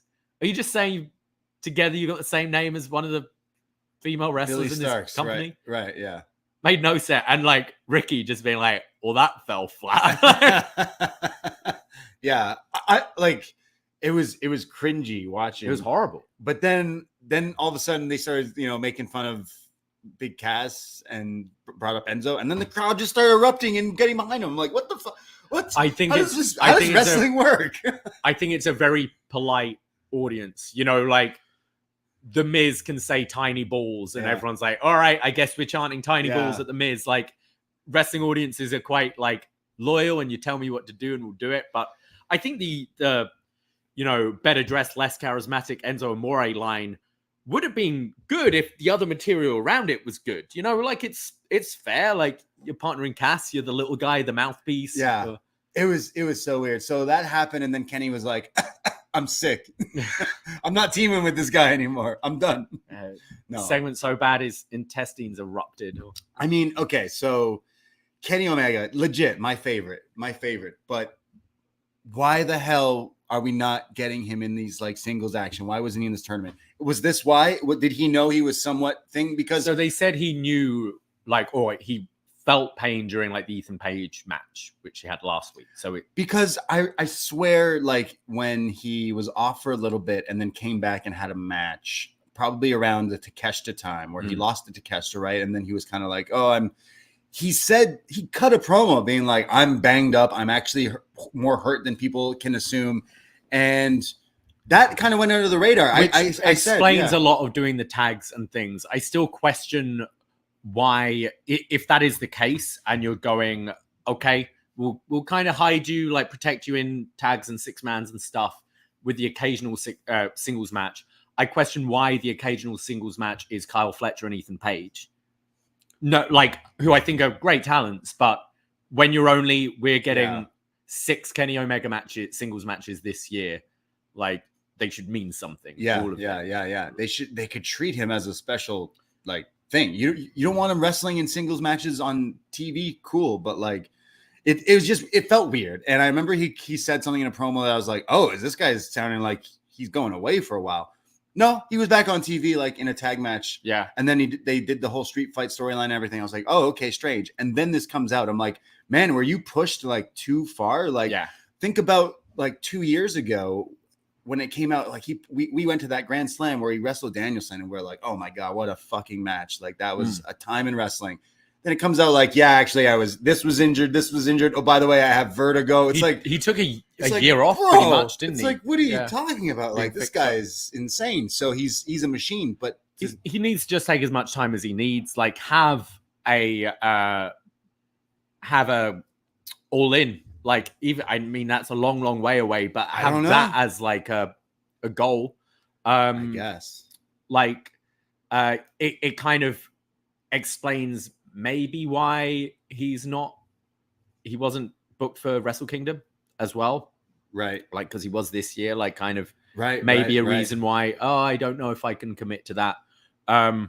But yeah, I also I'm disappointed Kenny's out and obviously wish him the best, but I'm not disappointed this tag stuff isn't happening. No. Again, I definitely am like, I'm huge. Jericho, this tag team didn't need to happen. I was like devil's advocate, like, yeah, fuck it. Win Golden Jets, let's go. But no, the real story is like Kenny in a big singles program. He's like one of your white knights. I feel I might be wrong, but like, part of the things Starks has said in this feud is how Kenny Jericho gets his claws in anything popular and kind of sucks the life out of it a bit. And it's a valid criticism because I could totally see this being Jericho being like, hey, let's team up, let's do this. And I mean, like, oh, okay, It's probably like, yo, Swerve, you want to be in a program? exactly. Like staple it's me if you like, oh, Nick Gage's Dark Side just dropped. Let's have that match. Yeah. Osprey at Wembley. You know, like. I mean, it was bizarre having the whole Jericho JAS thing not paying off. Just dropped. Yeah, it was a bad idea. Matt Menard now playing the part of Jericho. It was a bad move. Yeah, right? it was all a bad move only to get to this, which then obviously is now fallen apart. So yeah, Jericho, he'll figure out something to do and then possibly like stop wrestling if he still can go. Like I still liked his. He's always been like, he used to be good at knowing when to like disappear for a bit, didn't he? And he hasn't really since. And maybe part of it is like he thinks AEW needs him, like, you know, and which is true because we talk about those people that don't know AEW. That Chris Jericho, cool, like he gets those kind of people in. But for someone who's like been so great at reinventing himself and that kind of thing, I feel he needs to go away for a little bit. He's also genuinely a better bad guy in this role. And why would you have turned him back babyface when it's like, huh? So like this whole angle, I was assuming he was just eventually going to turn on. And Kenny. Watching that segment, I was still like, I'm rooting for Starks and Big Bill here. Yeah, 100%. Like that's wrong. Kenny came out dressed like a gym teacher. Yeah. And Jericho's dressed like he's in a Bon Jovi cover band. So strange. But man, I am super bummed about Kenny. And I hope that he can recover like sooner than later because imagine if he could come back for All In and like you promote like coming back. He has you promote him in a singles match. You just do someone feuding with themselves until the match happens. Like someone cutting promos like, yo, I heard that. Like it could be anyone, someone big, you know, just pick. Someone calls themselves like, whether it's Osprey, like he comes in, has this hell of a run, starts calling himself the best bout machine. Yeah. You know, someone. Who? Fuck. Who's that guy? Because he's not on TV at all or in the tournament or whatever. Bizarre. But yeah, like Kenny gone is a big blow. But you know what? Like AEW is good when they're like up against the wall and like they have to push bigger stars and people like Swerve or your Ricky Starks or I don't know, like when you lose some of these guys like MJF's injury and like stuff like that, like you're forced to use other people and sometimes it works and sometimes it doesn't, but the payoff can be a lot like far greater if it does work. But they have all the right pieces, but they're not like aligning things right. But man, it is a big blow as a fan. Like Kenny like needs to rest up and come back and book him properly. Like just do it and it'll work. But booking him against like tag teams and stuff wasn't working. No. But I hope he's okay. Well, let's get in. You kind of gave sort of your thoughts a bit earlier, but I'm kind of in two minds with it. But the Continental Classic, where are you standing with? Yeah, I kind of said like they do all these matches on TV week by week since AEW has been a thing. They'll always go like I've noticed their pattern of TK's drawing board is like, okay, I have these lists of guys that are always going to be booked to lose. And the interchangeable cast and crew are always facing off. Like your Jay Lethals and your Pentas, they're always going to job to the guy who has the title match in a few weeks. It's been like that for like 2 years. And now you've just slapped tournament on it and 20-minute time limit. And Danielson's going to face Andrade and then Brody King and this. And it's like, cool, we're getting some amazing matches and some great talent. But I'm not falling for like, this is like the G1. It's not. So I agree. I think the thing is, I'm actually really enjoying this tournament. I think the matches have been good. I like the time limit. I like round robin style tournaments. I always find it exciting when it's the World Cup and you're like, wait, so I need to like for England to stay alive, we need France to lose and we need to at least draw. Like I always like that kind of thing when it gets into the maths and stuff like that.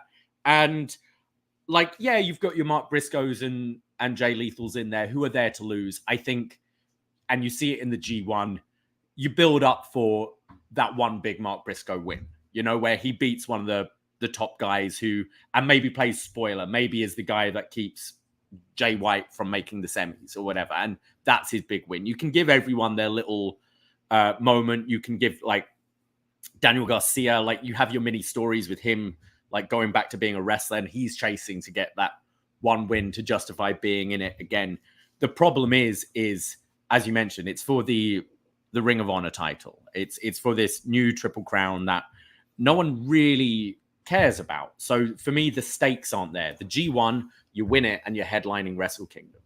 This should maybe be a tournament that takes place Later on. in like April, and you're main eventing All In. Yes. Like you win this and you go for the AEW title in the biggest venue possible.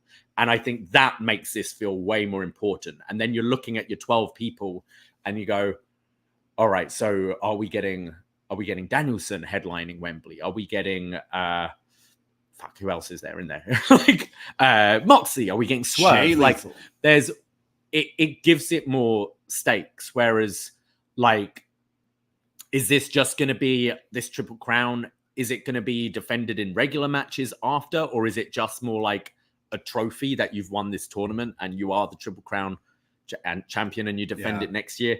I don't know. It's the stakes aren't there for me. But no, you're right. Imagine they did this in April. I would care a lot more about it. It would be so exciting. Like imagine you did this with, a month or two even before All In. You could even expand it. Do it like the G1 has been with 10 people per block, and you do it like over a couple of months, and then you have the final at the pay-per-view before All In. Yeah. And then, like after that pay-per-view, you've now got 6 weeks and you know what your main event's going to be. And you've built up this guy with so much momentum because he's just beaten your top guys and won. It would make so much more exciting. Yeah, it would be way more interesting. Here it's like, oh, and you get the Ring of Honor title. Pfft, okay, cool. I don't even watch that show, so why do I care? Yeah. I really think that all these people are fighting and care to be like this championship. But I do think the matches have been of good quality. Obviously, there's been some good ones. It's been like you've got great wrestlers in this, and I like that. Okay, the first week you don't really. It's like the G1. You don't really have your big stars against each other yet, and then you get forced to have Swerve versus Moxley this week, which was great. Which was great, and I think they need to remember sometimes. It's okay for stars to lose. Swerve, I don't think, lost anything in losing this match to Moxley. Moxley is like your 1A or 1B of the company. He's one of the top guys there. Like, I don't think Swerve lost anything in losing, especially the way they did it, like just catching him with a wrestling move, a roll up, and using the tights as well. So, but you heard this crowd. It's like, holy shit chance, because they realize, we're getting 2 stars facing each other now. And it's been a big issue with, I think you've seen TK with Andrade and certainly Miro, where it's like he respects them. He sees them as a potential top talent, but doesn't have a role for them at the top. So therefore just doesn't book them because he doesn't want them to lose. So you have the once a year, suddenly Miro comes back, does a few squash matches, and then vanishes again. And whereas I think it's okay to have top teams in sports lose all the time. Someone has to win, and you also have the option for the draw with this tournament as well. So wrestling wise, I've been enjoying it, and it's like certainly it was evident this week on Dynamite, like a lot less like story. You still had the devil thing and you had the Golden Jets promo, but everything was very focused on just the wrestling, and which was something Tony Khan said, put your money where your mouth is. Okay, you want more wrestling? Here's the wrestling. And I thought the wrestling was good this week, but it goes back to story. Like there's a lot of good wrestling. So what's compelling me to watch it? When the stakes of this tournament aren't there, I'm not as compelled. Like, look at this was a Winter is Coming, which we were like, oh, imagine this is like a future pay-per-view. It's like this week, it didn't necessarily feel like it was on the levels of some past ones, but watching it, I got super into Hangman versus Roddy was great. I've watched that match in Ring of Honor live before, which they're 2 of my favorites. And I could be wrong, but their birthday, maybe possibly the same day or a day apart, because I know it's around my birthday. But Swerve and Moxley was fantastic. And you have Swerve waiting in the wings to be like one of their potential big stars. And going to this pay-per-view, I think Joe should beat MJF. The storyline is MJF is injured. It's open knowledge now. Use that in the story, and that's how Joe beats him. And then you could have literally a bunch of these people. See, wouldn't it make sense? The winner of this tournament faces the winner of that match. Yeah, it's so stupid. Revolution. Why do all these people want to fight for a title, they don't even know what it is yet, and it's the Ring of Honor. I'd be like, nah, I'm good. I'll just wait. They're looking at this like crushed velvet covering of the title that they haven't made yet. Like, no, they're just using the Punk title. Yeah. The X on Yeah. it. The Twitter title. But yeah, I still really enjoyed AEW Dynamite this week. I actually thought it was a bit better than past few weeks, but like, yeah, I don't, there's some hiccups and missteps that I'm like, oh, but why would you do that? And I guess that's just what wrestling is. Like, nitpick it, as you said, like the big story is the devil, and it doesn't matter what the reveal is at this point. And I think most fans feel the same way. I just want them to pay it off at World's End so we can move on. Like, it's going to be disappointing, whatever it is. And that's been the main hook of the show right now, which just, for me, isn't very interesting. Okay, because then Ring of Honor's had a fucking pay-per-view. Yeah. And we haven't even mentioned it. And we've been talking for like an hour and some change. And it's because like, I don't care about Ring of Honor. I'm sorry. I don't. You know what? I checked out some of it today just before recording. I was like, let me skim through this show, quickly check some things out. There's some good wrestling on it, but I'm sorry. Like, there's so much going on. Like I said, WWE is hotter than it's ever been. I don't know if I have even more time to watch some wrestling that I don't necessarily care about.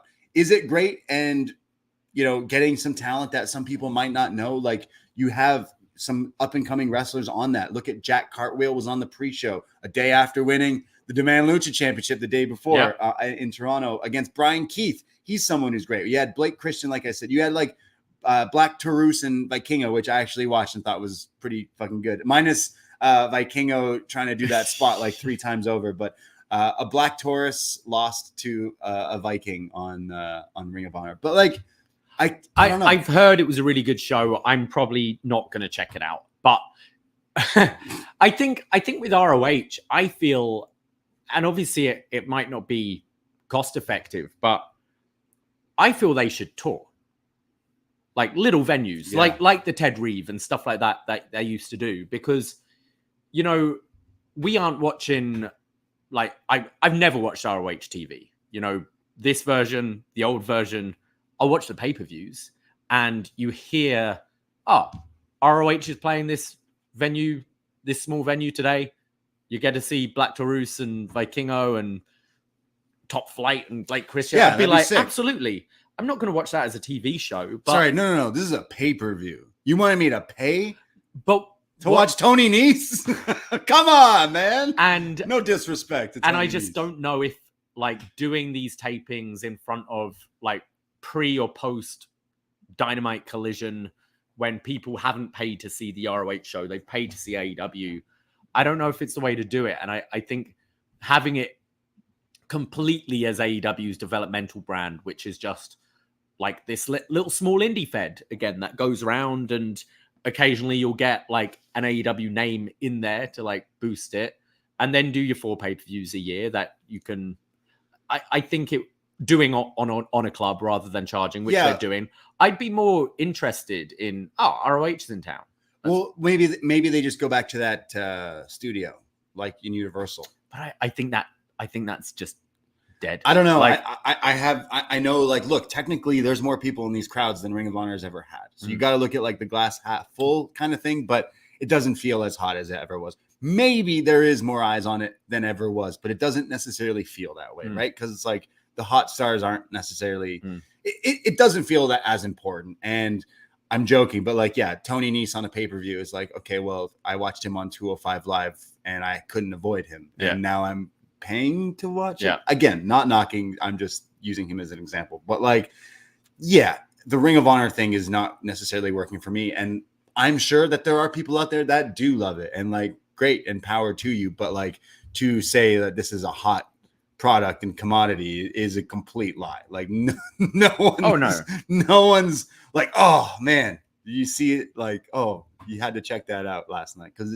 it wasn't. It doesn't have the hype that maybe Ring of Honor once had. And I want them to do better, but I think using it strictly as a developmental will be the better way to do it. Because you see like a lot of the indie talent on it, and that's what Ring of Honor used to be, is like the king of the indies and having the best of the best there, and they still are doing that. So power to TK for keeping Ring of Honor alive and not just letting it die or get bought by someone else. But at the same time, like, don't try to act like it's this big force when I don't know. It's definitely not as interesting as before. But Are they though? what? Like pretending it's this big force? Well, you're doing pay-per-views and like on Dynamite promoting things and all these different titles and like I don't think, apart from like having the ROH title as this tournament, I saw no promotion for this, because I final feel battle. like it didn't eat up any TV time like it used to. yeah, I mean, usually like they have. I feel like this happens where they'll have like a backstage interview with someone, and then the Ring of Honor star I don't know will be like, "Oh, we're gonna have a match this week," and I'm like, "Oh, I don't even like." didn't I think realize the you were only this thing much." I saw was the tribute to Jay Briscoe, like hyping up that match. Right. But- I want them to get better. There's a lot of wrestling right now, and I'll blame WWE's good again. So certain other things kind of fall to the wayside. But we had Thunder Rosa return on Collision last night.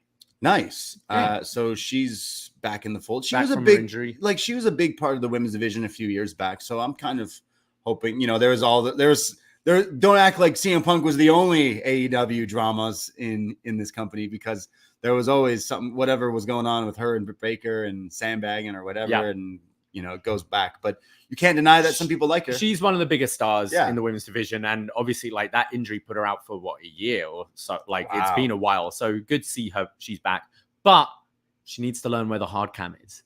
She comes in with a whole new look, like long, more blonde-looking hair, Yeah. and her back was to the camera the whole time. And commentary are going, "It's Thunder Rosa." I'm like, "Is it? I can't see." So I mean, Thunder, do you just look, where are the people? where are the empties? I mean, yeah, to be fair to her, there were bigger attendances when she was last there. She's like, I'm playing to the people, not to the seats. Actually, I can't believe I'm about to say this sentence, but I watched Rampage. Okay. I watched a match from Rampage and the ending of the Von Erich segment. Right. And the same thing happened to Kerry Von Erich when Orange Cassidy puts Kevin Von Erich. He puts the sunglasses on him, Yeah. right? And he's looking at the crowd because there's a huge crowd, and Orange Cassidy's like, "Sorry, you actually have to look at no one." Yeah. And he's like, "Oh, yeah, okay, sure." And then like looks at the hard cam and does the pose, and I'm like, that must suck. Yeah. Weird. But I will say I just saw so much like hype around Commander, Vikingo, and Penta versus Top Flight and Action Andretti that I was like, all right, today I got some time. I chose this over some of the Ring of Honor stuff, and actually it was pretty rad. Some great lucha stuff, and surprisingly the younger guys went over. And Well, they're facing the Acclaimed this week. so aren't the they, trios championship on the line there. But it was a little bit of a rare candy here that Nice. It was like lots of great back and forth, and Penta teaming with Vikingo and Commander is always exciting. But there's another guy right now. If we're losing star power, like, yo, push this guy. Is he in the? He's not even in this like tournament and stuff. Penta, it's like a lost cause at this point. It's too far gone. It's like, yeah, you've already like he's super over though, because they were where Texas this week. He sounded the crowd reacting like one of the biggest reactions from either of the shows. So it still shows that this guy is a star that maybe they're not necessarily capitalizing on.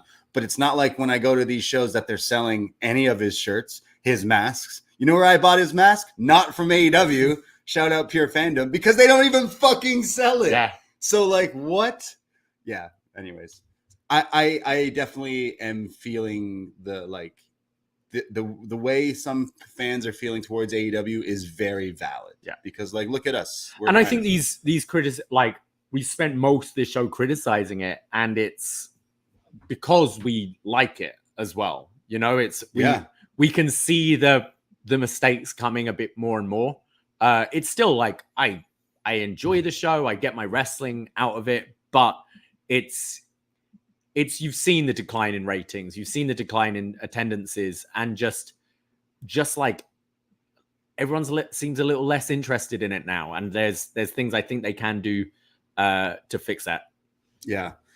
We have Jake in the chat who says the Continental Classic is what I want in my wrestling. 90s wrestling with a little story mixed in. I just wish the post-match comments from the talent would be on TV and not just on Twitter. Very valid point, Jake, because some of the videos, specifically Danielson, I'm seeing, like, have you seen the one? I don't even think it was on TV because I only saw it on Twitter where he's like meditating. Right. And then he's like, got his face bashed in. He's meditating and like he's cutting a promo. I'm like, wait, that didn't air on TV. Right. Like that's very true because that could help drive the story. But you already said it. What is the story? You get this title we don't even care about. Jake's also asking, how would you define stories In wrestling? Yeah.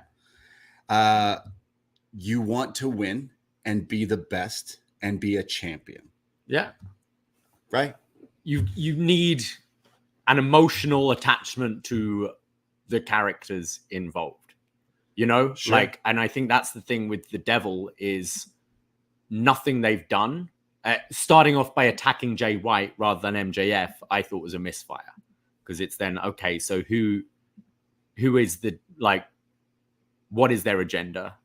And I don't think any reveal is going to emotionally affect really anyone particularly much. As going back to the Usos, Sami Zayn, Kevin Owens thing, like.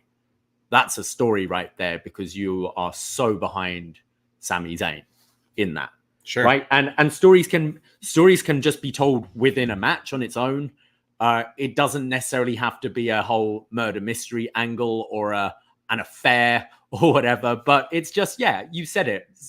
Someone wants to win and you really want to see them win. Okay. Like, why do I watch the Leafs? Why do Leafs fans watch the Leafs every year? Because they're like, maybe this is it. Maybe this is the one, guys. This is it. You can get behind it, and it's not. But like, that's the story they go for every year. And guess what? The Leafs sell more tickets than any other fucking hockey team going, and they're the biggest losers. So sometimes your Sami Zayns and your Leafs of the world's the story behind it writes itself because there's just so much history and time goes on and whatever. But yeah, in wrestling, like. AEW first started off with that in the rankings, and you can say you like that or you don't, and I can totally understand both sides. But at least they were like, "Hey, the purpose of this is like a sport. You want to win and become the best." And like I think, and it got a little ridiculous with the home invasion angle, but kind of justified when you had that then crazy death match. Yes, but story was very simple. Swerve is, I want your spot. Yeah, you have the spot I want, and you're not living up to it. I want to be you. Yeah, like simple. Yeah.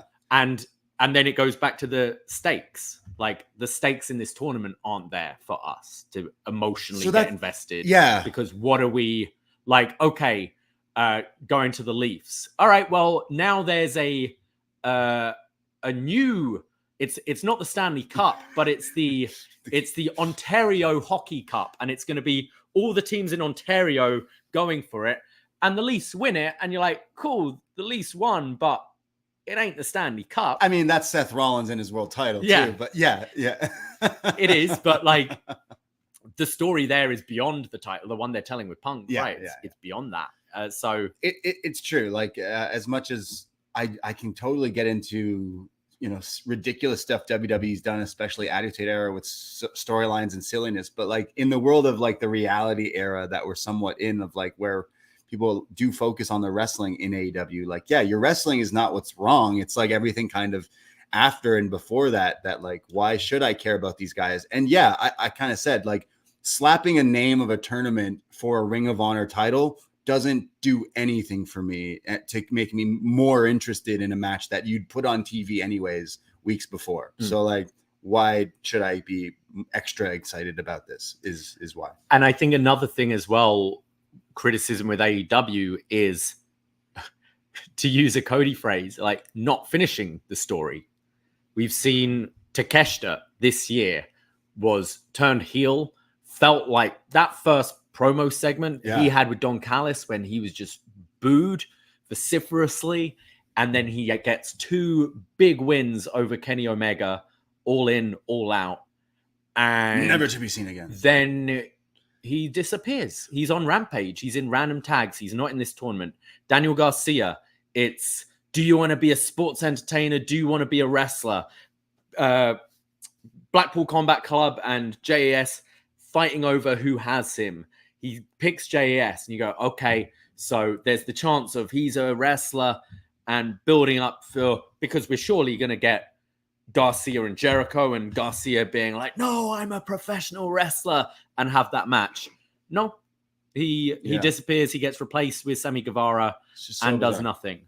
And the worry is with Swerve, like great story, but we want to see him now. He's beaten Hangman. He should be in the world title picture. Yeah. And okay, this tournament, like, have him pick up some big wins, have him go far, but it's, where do we go after that? Are we just then going to see him have random matches and disappear, or are they going to continue? So I think that's where WWE used to do that all the time. They drop things cold all the time. They'd advertise something for Raw and not even mention why it's not happening. But that's something they have got better. And the fact that everyone in WWE are talking about, well, no, I'm here to finish my story. Drew's trying to finish his story. Cody's trying to finish his story. Punk's back and trying to finish his story. It's cheesy, but like, okay, I get what all these characters' agendas are and what they want to achieve. And now it's down to you as the audience. Who do you root for? Who are you going for? Yeah, absolutely. They'll have to pick it up, but there's so many head scratching things like that were right there. The Garcia thing, definitely. I was so invested as that character last year, and now it's like he's dropped down. He's having great matches in this tournament, but still, the tournament's not getting to like the level I think some of the other stuff AEW has done in the past. And it's good. It's helping guys like your Brody Kings and Andrades who are finally being actually booked on TV. But there's still other things like not having Kenny in it was a head scratcher. Obviously, a few weeks later, it's like, okay, well, he's actually out with serious like illnesses and injuries and stuff. But that's the storyline. You have John Callis come out and be like, Kenny was going to be in this tournament, but he's not. He's injured. Takeshita's in the tournament. Takeshita should have absolutely been in this tournament. It's like, what? Why wouldn't he be? He should win it if that's like the route things are going on. But it's very, very bizarre in some of the things that they do. But I'm looking forward to the pay-per-view. You got Edge cutting the promo. Sorry, the Cope cutting a promo saying, "Hey, Christian, I'm pissed at you. We're going to do this one more time. This time, no DQ." So I'm wondering if it's just that, a lights out, a ladder match, something. I'm sure they're going to have a series of matches. I'm sure that'll be pretty good. You got Joe and MJF at the pay-per-view as well, which I hope we see a title change. I'd love for Poncho Joe to get his flowers. I think so. Yeah. Who do you see winning the Continental Classic? I like honestly, what do you think the final is? Danielson and Swerve? I don't know. Can that even happen? I don't even know. Yeah, that can happen. Danielson Mox you can do as well. I mean, we've seen that before, but we've seen a lot of these now. Yeah. I'm really not as interested in this tournament as a lot of people are. The talent is in there. It's just I think the timing is right. And now after hearing you like, why is this now? Why wasn't this before All Out? Is right away makes me go, that would be better. But Danielson should win it because he should get the Ring of Honor 3. What the fuck title is it? The Triple Crown, whatever. Some of the things, the releases, the WWE releases from earlier in the year, we should see people start showing up. That's soon. right. Top Dollar and GCW. Yeah. Already announced. The big name obviously is Dolph Ziggler. Apparently AEW having some interest, some pitches for ideas for him, including A, tagging with his brother, or B, being CJ Perry's client. I think we can come up with some better ideas, but where do you see maybe Dolph going? Do you see him AEW? I do, yeah. He's already been announced for like lots of indie dates. I'm sure coming to a town near you very soon. Like if he was announced for a show here, I definitely would want to go check it out. I think a story of going with CJ, and I almost said CJ Parker. That's a different person. He's also in WWE, but no relation there. I think having Danielson versus Nick Nemeth, his promo could be like, my whole thing was I was this, and this, and I got this, but people don't realize I was the wrestler. Give me one match. I'll show you Dragon kind of thing. That would be a good, like, one-time big promo feud. And I'd say have him take out Danielson after he wins this tournament, something like that. Or they go, fuck it, you've been the devil the whole time. But AEW do some stupid shit like that. And I don't know, maybe that would be a positive, but like, I don't know. It would get a better reaction for sure. Yeah. Like, it might not make sense, but yeah, Ziggler being the devil would get a much bigger reaction than Jack Perry being revealed. It should be him, Jack Perry, like as a unit. I see that it's a group. Like whether it's your Matt Taven, Roderick Strong, Wardlow, Kyle O'Reilly, Jack Perry. There's a few options that you could go in there, like Adam Cole, even though he's injured, pulling the strings. The few options you could go with, but really that is a question because what if they just went, oh, actually, it's Dolph Ziggler's the devil this whole time? Does it make sense? Not really, but it's like he's a big enough name that it'd be kind of cool. But I don't know. I think it'd be better than some of the options, but does it really make sense is where it would definitely piss some people off. Like, I think it would get people excited and piss some people off. I do like the idea of Danielson, though, as like first match him coming in. I always thought that should have been the Mania. WrestleMania 31 instead of the multi-man ladder match. I think you had the story because the 2 years prior, the crowds were hijacking the show, chanting for Bryan and for Ziggler. Yeah. Ziggler was like at that level, but they went with Bryan and Bryan surpassed him, and Ziggler never got that. And the crowd eventually just it had it beaten out of them. They're like, all right, Ziggler's not, we'll have semi pushes. Yeah. You'll have him beat the Authority with Sting. And so I do that. I do like, I want to prove that I am better than you. And I'd like to see, he definitely in WWE worked a more exciting style than the standard there, but I'd like to see him with the handcuffs off and see how he is. Who else has been kind of? I guess Ali as well as the other bigger name. He's someone that fits AEW. Like he could easily come in there and be a bigger deal. But I do think with TNA's rebranding, it would be a good idea for them picking up. And I'm sure like a Riddick Moss or whatever would go there. But I think an Ali and a Ziggler, like more of the at the top of the card in a rebranded TNA, the relaunch, the new look might be good, because that's the problem. AEW is fucking loaded with people. They are, and as exciting as just like one-off matches and Ali versus Kenny or whatever, like in there, like he'd disappear right away. I think Ali versus some people on the indies, like you seeing Andrade is doing some GCW dates, like seeing people have dream matches, not just in AEW and all over the place, is also good for wrestling and the biz. And, you know, there's some hardcores that seek everything out there and they'll love that stuff off. But Ali and AEW would be pretty cool with the whole light gimmick and stuff. Like it would be an act that I think would probably get over and gain some, you know, some fans and stuff. But TNA definitely picking up some of the other guys. Your Rick Boogs. I think Ali versus Alex Shelley, like having him right in that title picture, like I think would be cool as well. Yeah. Kushida's there now. Ikemen Jiro could be on his way to partner Kushida. Jacket time? Jacket time. Jacket TNA time. Am I going to have to watch TNA again? Oh my God. Jacket time. Yeah. Did you see that? Okada's going to TNA. Yeah. Right. So it's Okada and the Guns. Yes. Okay. You know what I said on a show a few weeks ago. What's that? When they announced TNA, Okada was wrestling one more time in TNA. Right. Because, you know, that's a big deal because of the whole TNA and all that stuff. So Okada's wrestling at the first TNA pay-per-view, Hard to Kill, coming back, right? Time ago, I joked to you, what are they going to fucking do? Book him to face Eddie Edwards and his wife? Yeah. What's Okada's match? Is it Eddie Okada versus Eddie Edwards' wife? No, it's Okada and the Guns versus Moose, Eddie Edwards, and someone else. Right. Yeah, that's right. Great. Osprey's on that show. I think it's Osprey Alexander 2. Okay. Happening on that show. So yeah. That would be good. You've got Mike Bailey's obviously there as well. That's Okada finishing up before he goes to AEW. Mm-hmm. Seems that way. I don't know. People are saying the New Japan he might not be staying. So like, whoa, that'd be interesting. Again, sorry, might not be staying with New Japan. Legit. Like, what if he is going to WWE or going to AEW? Well, he signed with AEW. Okada? Oh, sorry. I thought you meant Osprey. No, Osprey. I was like, I saw him sign the contract. Bro, calm down, bro.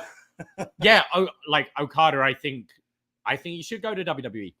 Yeah. I see WWE making more sense than AEW, to be honest, at this point. And you wonder, like, the effort they're putting into a Nakamura right now is to go, Okada, look, it's a different era. We can work with you. There's so many subtitles now in WWE. It's like they just discovered what it was. Whoa, we can subtitle. Wait, people can talk in a different language and we just write the translation underneath? Like, yeah. Like they're doing it so much It's more. because everyone is a TikTok generation. There's subtitles on everything. Exactly, yeah. So that move kind of interests me more than AEW. Yeah. I think he'll go to AEW, but I think it'd be more interesting in WWE. Yeah. So, but we'll see. Okada, Roman. Somehow Eddie Edwards will get involved in that too. I don't know. I can't believe that was a match. I just went, fuck's sake, man. I'm not watching that show. Yeah. I'm sorry. Anything else in the world of wrestling? I think that's about I think that's about it, really. Yeah, I know we were kind of negative on the Ring of Honor stuff, but I do think it is helping some of the younger guys. I did check out Vikingo versus the Black Taurus 4, the RAV4. I love Caprice Coleman. I think he's fantastic on commentary. And I liked how Brian Keith got the song Still Tippin'. I guess TK was like, yeah, I'll just buy the song for you. It's fine. So maybe Brian Keith being a kind of future. He's on prospect. Collision this week as well. Yeah, we've seen him at a few shows, and I think he's a pretty fun character, the Bounty Hunter. So Hangman versus Bounty Hunter needs to happen. Did that already happen? We've seen that. Yeah, it happened on a Rampage or something. Creeds versus Judgment Day tomorrow on Raw for the titles. Ooh, nice. Do you see the Creeds winning? Maybe not yet. Because yet. I think the Judgment Day are just such a hot commodity right now. But the Creeds will be one-time champion soon. Yeah. Did you see the picture of Judgment Day in the car? No. It got posted and be like, they better not be driving in Florida because all of them are squinty eyes with big smiles on their face. Smoke them if you got them, pals. Yeah. Just don't drive. Always get that DD. Alrighty, so shall we wrap it up there? Yes, guys, hit that subscribe, hit that like button, and join us. Oh yeah, they're all hanging out. Don't ever check what's in Judgment Day's car. Yeah. Appreciate you fine people listening to us here today. Poisonrana.ca for all the links of everything that we do, at PoisonRanaPod on Twitter and Instagram. And of course, our patreon.com/Poisonrana and so many other podcasts. We'll be back Tuesday with a new Up Next, Wednesday with our Poisonrana party, 4 p.m. Eastern time. Join us live in the YouTube chat. We're going to be playing some games, drinking some eggnog, some Baileys. Smoke them if you got them. Like I said, bring your fun, bring your Santa hats. Yeah. It's going to be a mince fun pies. Yeah, whatever. Christmas pud. Yeah, love me some pud.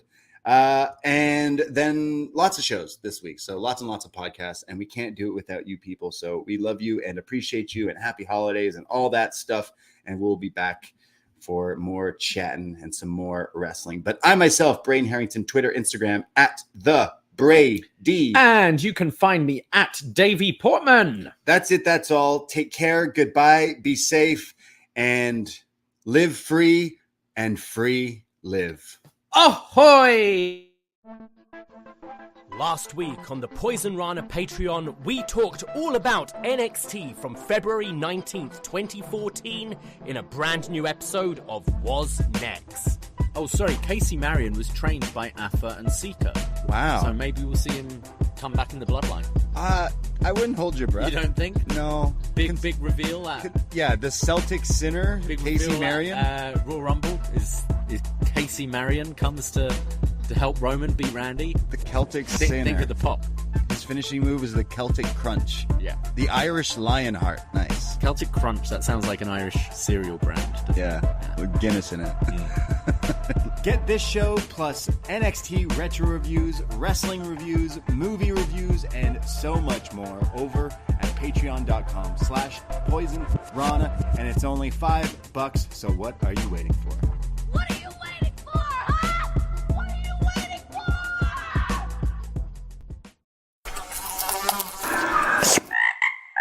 Poisonrana.